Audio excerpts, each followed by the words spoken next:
Following the trail of spice shipments, we made our way up to Nunavut Bay, Canada, the secret hub of Jean Bisson's shipping empire. As a young man, he trekked across Canada to strike it rich during the gold rush of 1852. An avid prospector, he took some chances and ended up buried alive in an avalanche.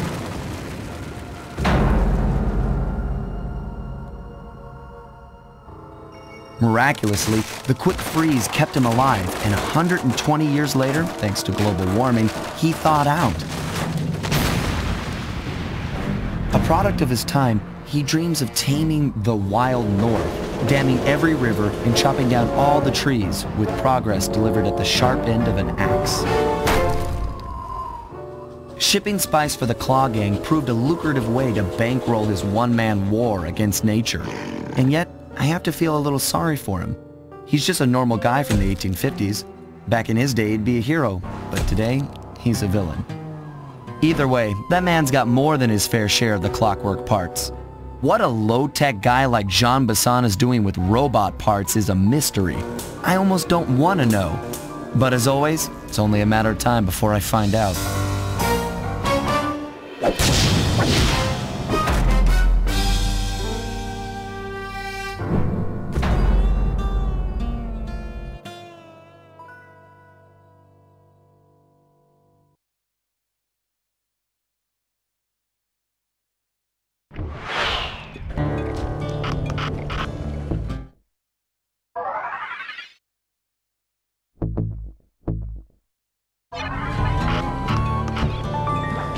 I've got a lead on the clockwork parts. Head through town and out into the wilderness.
That cabin may seem rustic, but don't be fooled.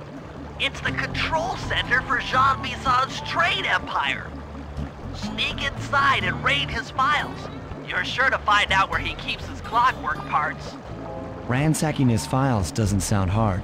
Now, climbing up a sheer rock wall? That'll be a challenge. You're in luck. Before Jean Bison took over, this used to be a popular destination for rock climbers. Some of their old wall hooks are still around. I'm guessing I just jump and hit the circle button to latch on. That's right. And remember to lean back before you spring off the hook. You'll get more altitude.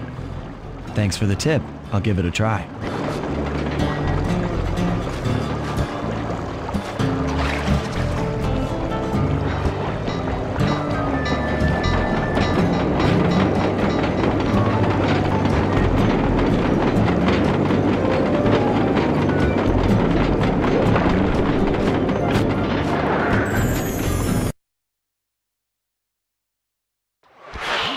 Jackpot, Sly! That's Jean Bison! Looks like he didn't notice me come in. Just stay out of sight and take a picture of each of his trade routes. They should narrow our search for his share of the clockwork parts. All right, I'm on it. Hello, Arpeggio here. Salutations, Mr. Arpeggio. Y'all got time to shoot the breeze? Of course, for you, chum, always. Although must we communicate through that dreadful speakerphone? Yeah, I can think better while my legs move. Pumps blood to your brain. Yes, of course. One must keep blood in one's brain. But do tell, is there some pressing matter you'd like to discuss? First off, are you still coming on schedule to get that Northern Lights battery? Yes, we're well underway. My blimp should arrive at the end of the week. Bullseye. For second, when you gonna give me a look-see at that clockwork brain of yours? I'd sure like to buy it off you. Bison, you covetous troglodyte. You've already got the lion's share of the parts. Sly, did you hear that? Bison's hidden the Iron Horse blueprints in his trophy bats. Excellent! Now get out of that cabin before you're spotted. Easy there, partner. You're all up in a lather. It's just that I found some real use for the clock.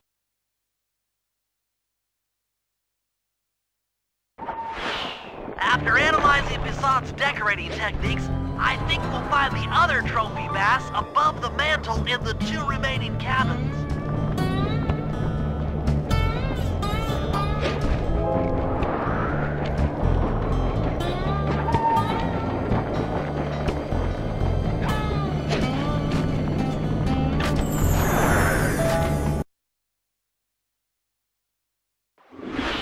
Yep, just like I thought.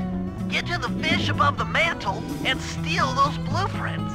Attention all cabin guards. I've heard tell from the boys at Ponderosa Cabin there's someone been in my hidden blueprints. 2 down, 1 to go.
The last trophy bass is above the fireplace. Be careful.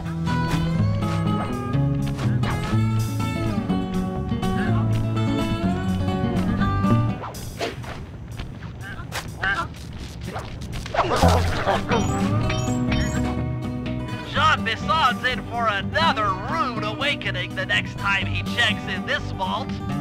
The code should be 1, 2, 9.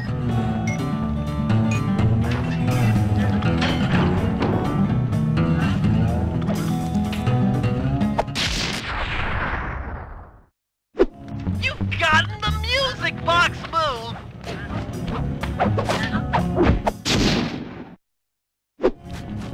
Exceptional work, Sly. That's the last of the blueprints.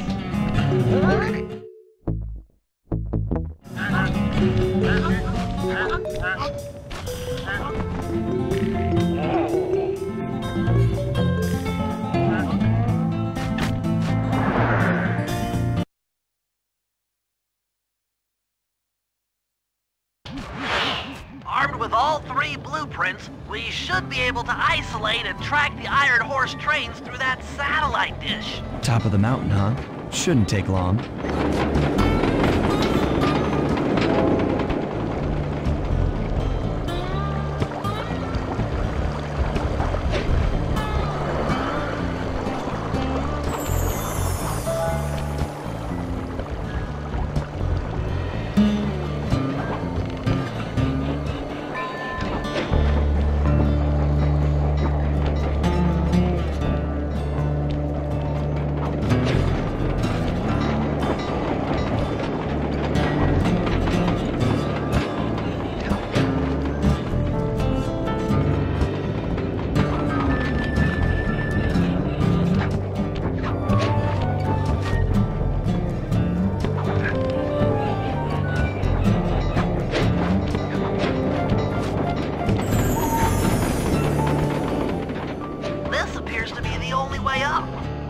Keep an eye out for those rock climber wall hooks.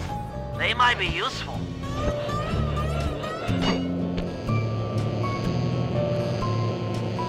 This is great! We've got total access to the train's GPS system. It's all on my computer. Head back to the safe house. I'll crunch some numbers and give you and Murray the rundown.